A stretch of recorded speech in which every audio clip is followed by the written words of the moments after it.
Bonsoir, le ministre de la Sécurité invite les agents impliqués dans le secteur routier à plus de vigilance. Une rencontre s'est tenue dans ce sens ce matin au département de Tutelle. Relance des travaux du tronçon d'Apompa km 36. 4 mois après le lancement du chantier, les travaux préalables sont réalisés à plus de 80%. À Conakry, un tour dans nos marchés pour se rendre compte qu'on trouve de très bonnes affaires dans la friperie. Certains Guinéens préfèrent même ces articles de deuxième main au prêt-à-porter. Le constat, c'est dans cette édition. Bonsoir. Professeur Alpha Condé poursuit son séjour à Davos, en Suisse. Le chef de l'État participe à la 44e édition des Pays riches pour la 3e fois. Le président de la République a rencontré des hommes politiques et des représentants des multinationales pour parler des opportunités d'affaires en Guinée. Sanassi Keita est notre envoyé spécial.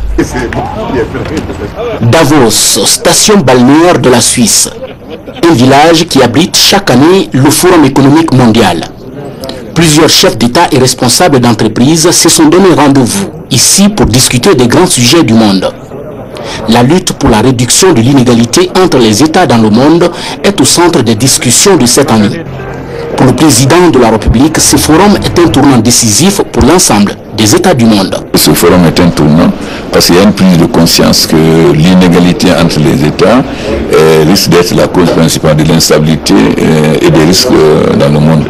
Ce qui fait qu'il y a une évolution qui consiste à penser qu'il faut lutter maintenant pour diminuer l'inégalité et faire en sorte de permettre aux pays les moins développés d'avancer pour casser cette grande distance. J'ai vu par exemple un article qui montre que 1% de la population a 90% des recettes et 90% à 1%. Donc ensuite il y a une cohérence que les choses vont changer. Et par exemple, dans la réunion de cet après-midi, on s'est projeté sur 30 ans et c'était très optimiste de ce qui va arriver dans 30 ans.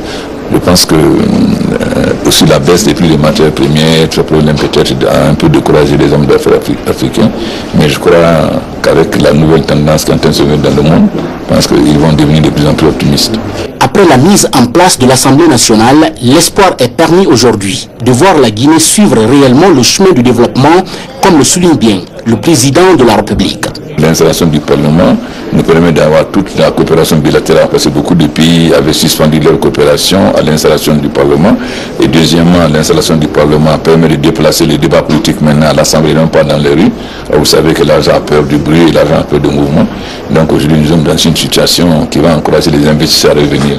Le président de la République a également échangé avec plusieurs responsables d'entreprises prêts aujourd'hui à investir dans plusieurs secteurs de développement socio-économique du pays. Tous ces hommes d'affaires ont témoigné de leur soutien sans détour au professeur Alpha Condé dans ses ambitions de développement pour faire de la Guinée une nation émergente. Un plan d'action pour renforcer les capacités des députés et le personnel administratif de l'Assemblée nationale. La question a fait l'objet d'échanges entre le président de l'Assemblée nationale, l'ambassadeur de Chine et le représentant de l'Union européenne en Guinée. Ce plan d'action couvre le soutien de leurs institutions en faveur des secteurs de développement de notre pays. La synthèse de ces audiences avec François Lama. Avec le représentant de l'Union européenne, l'entretien a eu lieu sur fond de la continuité des programmes de formation et d'appui institutionnel déjà entamés pendant la transition. Avec le CNT, Philippe Van Damme a voulu savoir les perspectives de l'Assemblée nationale et les axes prioritaires appuyés par son institution.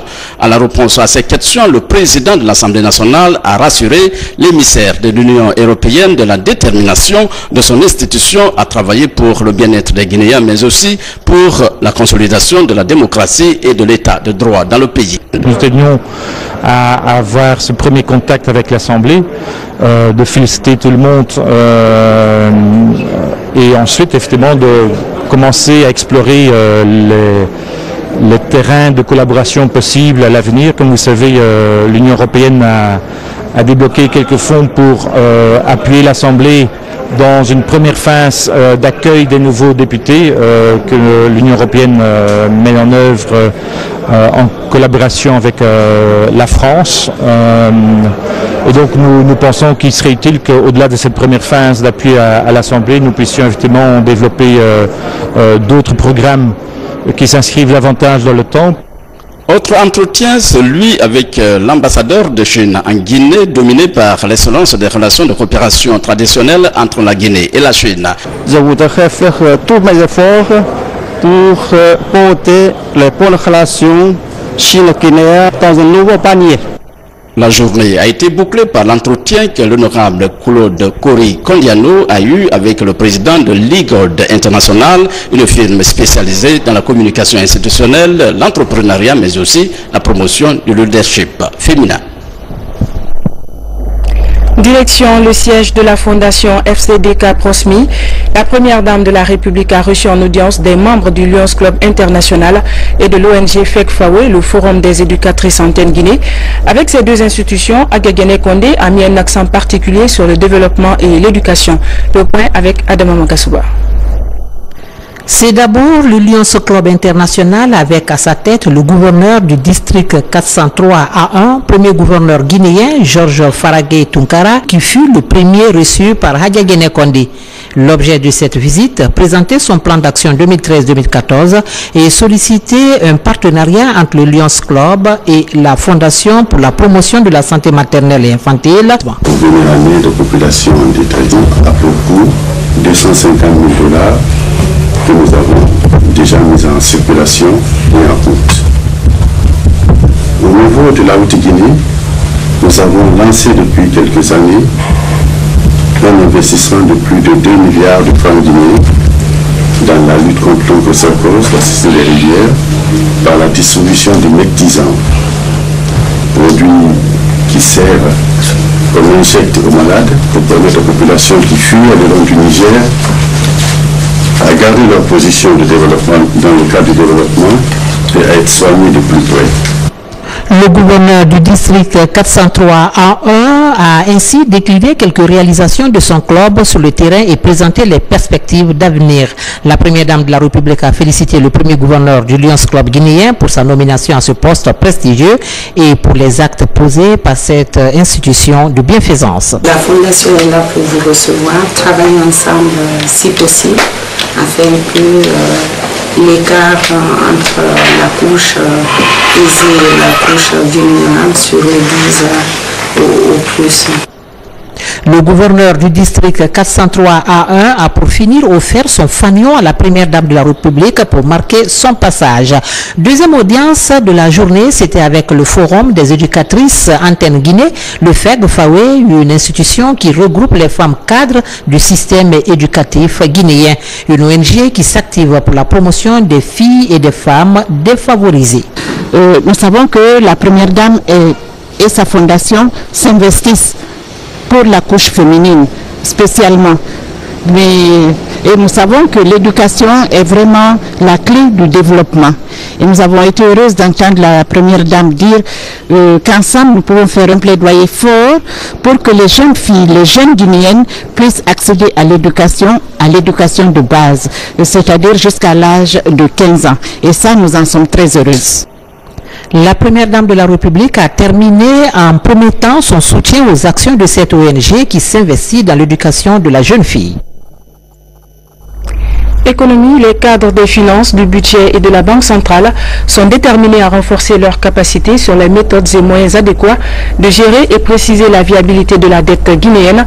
Au cours d'un atelier dont les travaux ont débuté hier à Conakry, les participants se pencheront pendant une semaine sur la dette au-delà du point d'achèvement. Ouakarba. Cet atelier sur le nouveau cadre de viabilité de la dette des pays à faible revenu a pour objectif de prévenir les gestionnaires de la dette sur les risques d'accumulation de nouveaux endettements, mais aussi et surtout d'évaluer et de structurer les différentes composantes de la dette, tant sur le plan intérieur qu'extérieur. Ce programme a déjà été élaboré pour la Direction nationale de la dette, d'un document de politique d'endettement public, d'un plan d'action, d'un manuel de procédure, des outils modernes et informatiques de gestion des opérations de la dette et de proposer un projet sur les textes définissant le Comité national de la dette publique. L'expérience de l'endettement a prouvé qu'à un certain seuil, le fardeau de la dette freine au maximum l'investissement public et les chances de mobiliser de nouveaux financements pour faire face aux défis du développement. Heureusement, avec les réformes que le gouvernement de la République sous la conduite du professeur Alpha Condé a mis en œuvre depuis 2011, la Guinée a pu atteindre le point d'achèvement de l'initiative PPTE en septembre 2012. Mais ce n'est pas suffisant. Qu'est-ce qui est suffisant? C'est d'avoir une lisibilité à moyen et long terme sur l'endettement public. Les travaux de cette formation des gestionnaires de la dette guinéenne se poursuivront jusqu'au 30 janvier prochain. Et puis on s'intéresse aux télécommunications avec cette enquête lancée par l'autorité de régulation des postes et télécommunications.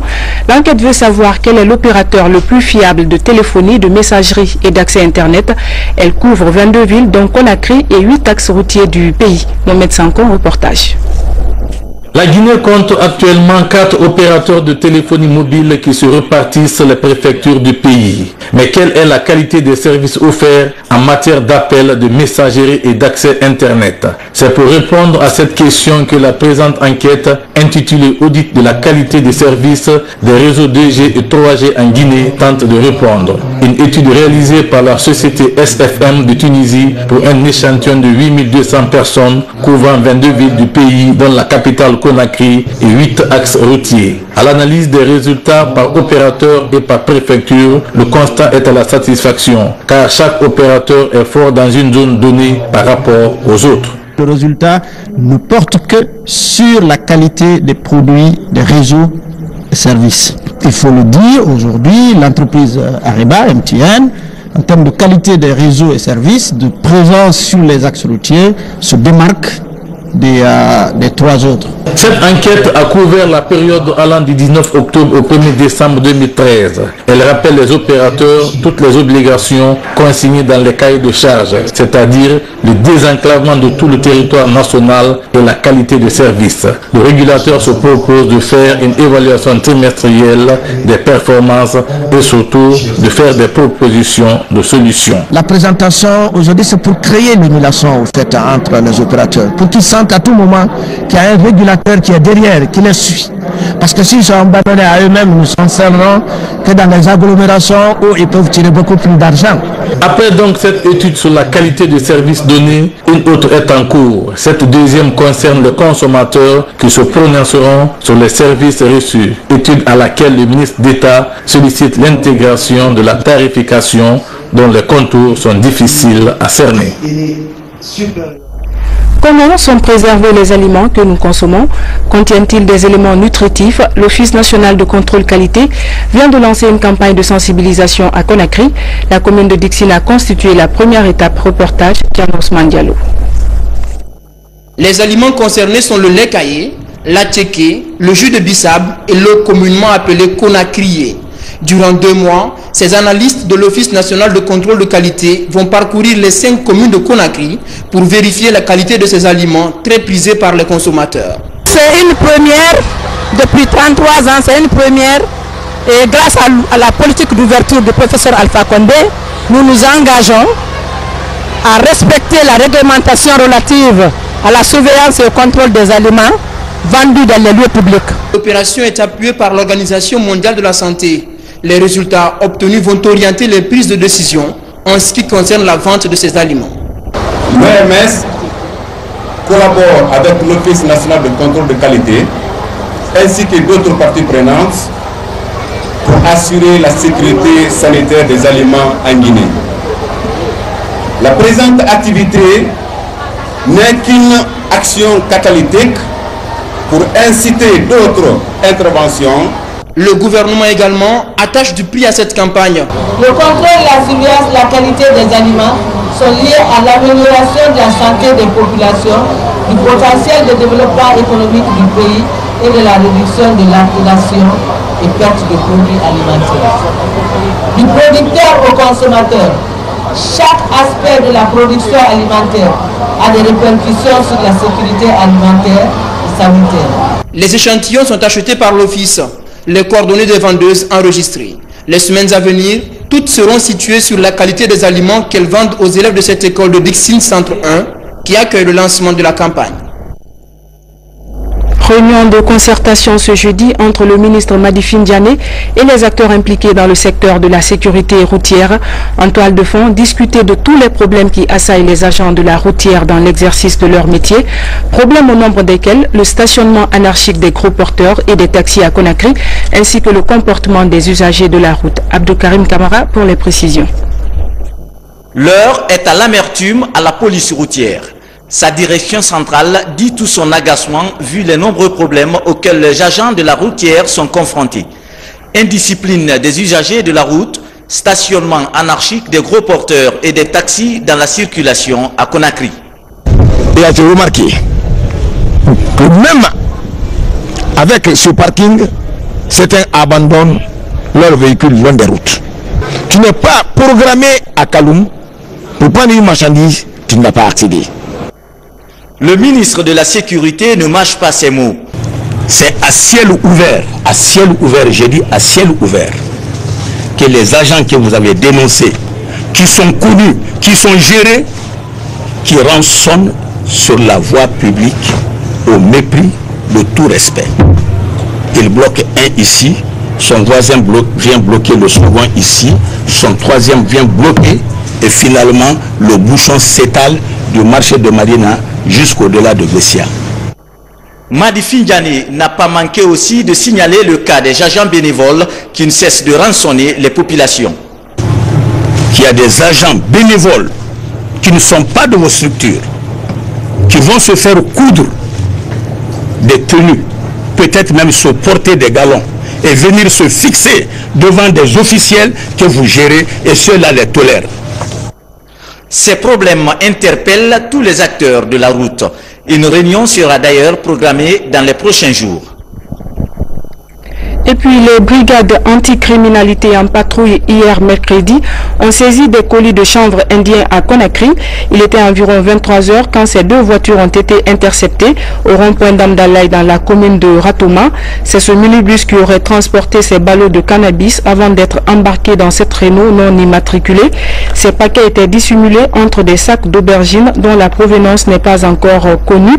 À l'arrivée de la police sur les lieux, les occupants des deux voitures ont aussitôt pris la fuite et restent introuvables. La coordination générale des brigades anticriminalité a mis les colis et les voitures à la disposition du PM3 de Matam pour enquête. Autre aspect de l'actualité nationale, c'est la prise de fonction des nouveaux membres du gouvernement. Au ministère de la fonction publique, Mariamba passe le témoin à Sékou Kourouma. À ce niveau, il faut préciser que le ministère du Travail est rattaché à l'enseignement technique. Le ministère de la Santé a un seul portefeuille désormais.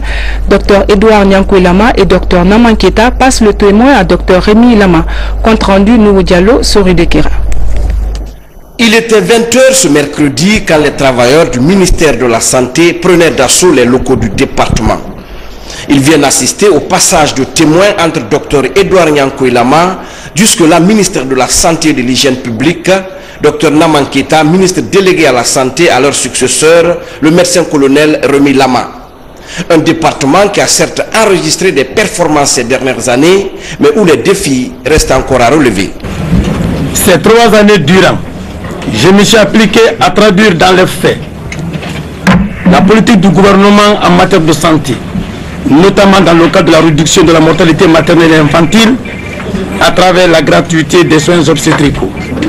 C'est impensable qu'à l'intérieur, on ait que 30% du personnel de la santé servant dans les infrastructures de santé à l'intérieur.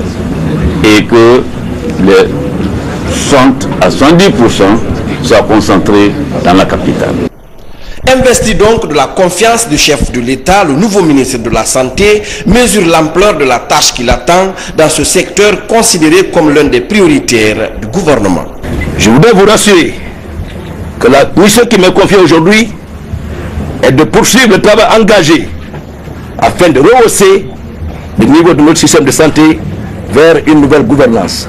Pour réaliser cet objectif, je tends une main franche à tout le personnel du ministère de la Santé pour une collaboration cordiale et conviviale. Au département de la fonction publique, désormais ministère de la fonction publique, de la réforme de l'État et la modernisation de l'administration, Hadja Mariama Ba passe le témoin à Sékou Kourouma, tandis que la direction du travail est rattachée au ministère de l'Emploi, de l'enseignement technique et de la formation professionnelle. Pour les ministres entrants et sortants, le pari de la réussite des actions engagées dans ce département passe par la collaboration de tous les travailleurs. Je voudrais à l'occasion exprimer ma profonde gratitude à l'endroit du chef de l'État pour avoir bien voulu m'appeler à ses côtés dans le gouvernement depuis 2010. Si des résultats ont été obtenus, de grands défis restent à relever ainsi que des projets en cours. Je situe mon action dans la continuité de ce qui a été entrepris avec autant de réussite.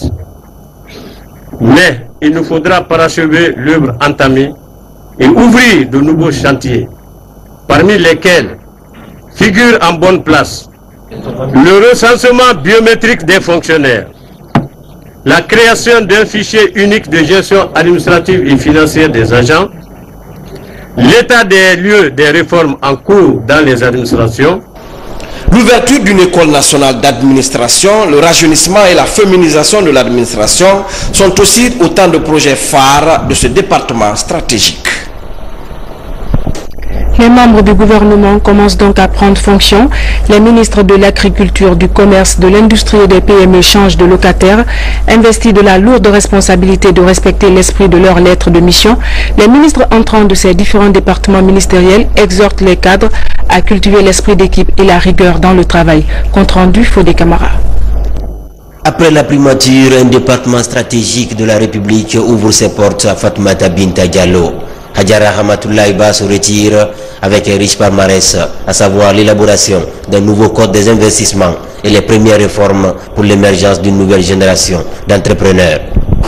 Un autre élément extrêmement important qui a permis à notre pays d'être convoité aujourd'hui, je dirais, par des bailleurs de fonds extrêmement importants. C'est le programme de Doing Business. Aujourd'hui, la promotion du secteur privé est venue se greffer au ministère de l'Industrie et des PME.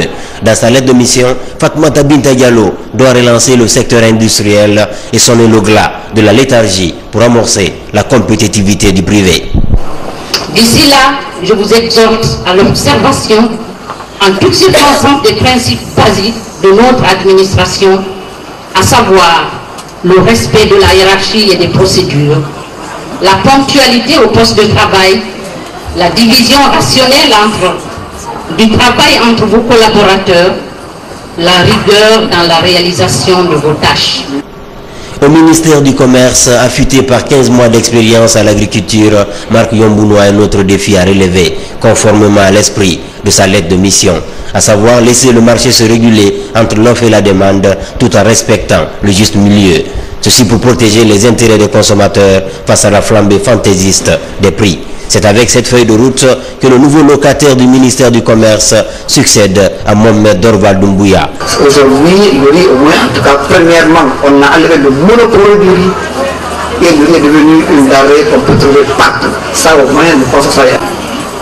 Que quand bien même vous quittez ce ministère, nous continuerons ensemble le travail dans la droite ligne tracée par le président de la République. Après le ministère du Commerce à l'agriculture, Marc Yombouno passe le témoin à Jacqueline Sultan. Promouvoir une politique résolue de modernisation de notre agriculture.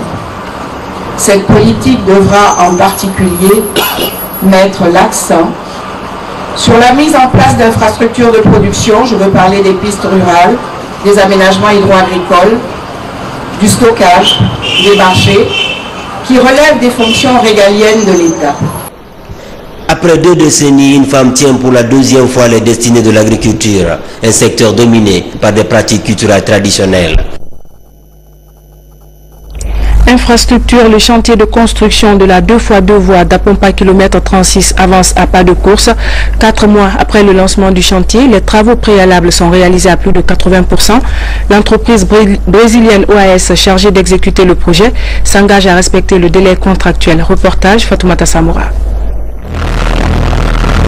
Lancés en septembre 2013, les travaux de construction de la 2x2 voies de Pompa PK36 évoluent à la satisfaction des riverains. Au quartier Kuntia Manguebouni par exemple, les travaux préalables comme la démolition des bâtisses, l'excavation pour la pose des caniveaux et le terrassement sont en exécution. De quoi se réjouir. C'est une bonne initiative vis-à-vis du professeur Alpha Condé, donc aussi l'opération aboutit à un résultat, vraiment ça pourra beaucoup nous aider. Plus en bas, dans le quartier Lansanaya, c'est un ouvrage hydraulique qui est en construction. Dans le lit de ce bras de mer, de gros blocs de granit sont transportés. Ceci pour minimiser l'action de la marée. Ici, l'entreprise promet aux usagers confort et sécurité. Les sols trouvés ici ne sont pas de très bonne nature, c'est la boue. Donc on a trouvé que le sol firme, il est environ à 8 mètres de profondeur. Donc on a été obligé de mettre en œuvre une couche d'environ de 1 mètre à 2 mètres de roche qui permet d'abord de stabiliser le sol et de diminuer le tassement qui aura lieu après la mise en œuvre du remblai et bien sûr la nouvelle route qui va passer. La préfabrication des caniveaux bien sûr c'est déjà commencé et on compte bien de commencer à poser vers la fin du mois.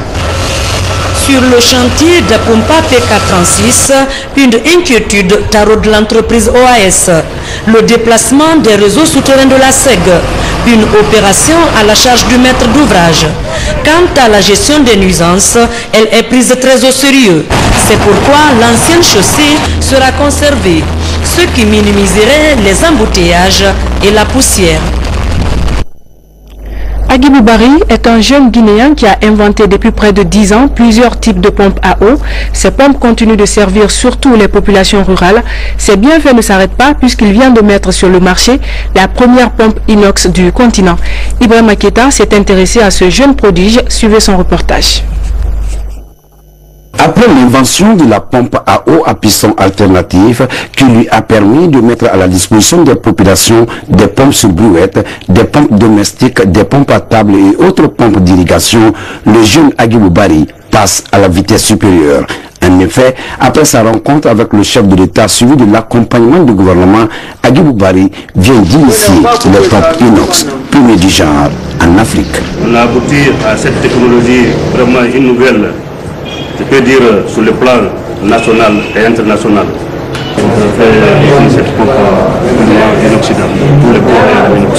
Une innovation appréciée par le service national de l'eau, même si le chemin à parcourir reste encore long. Avec l'appui du gouvernement, on peut lui donner un premier échantillon de pompes installées, mais le travail qui reste devant lui est très lourd. Une occasion d'interpeller tout le monde, afin que tout le monde, à son image, cherche à se perfectionner dans un domaine précis. Premier du genre en Afrique, la vision de ce jeune Guinéen est claire. Installer une usine de production de cette pompe, c'est ça mon ambition, pour que la pompe soit vraiment à la portée de tout le monde. Une ambition qui cadre avec la vision des nouvelles autorités du pays, une eau potable pour tous et en quantité suffisante. De l'abbé Cap sur Conakry pour dire que la friperie envahit nos marchés. Le coût est abordable, on rencontre aussi de très bonnes affaires, surtout pour les habitués. Au marché de Madina par exemple, divers articles sont vendus tous les jours. Certains Guinéens préfèrent même la friperie au prêt-à-porter. C'est un constat de Mabintila Issouma.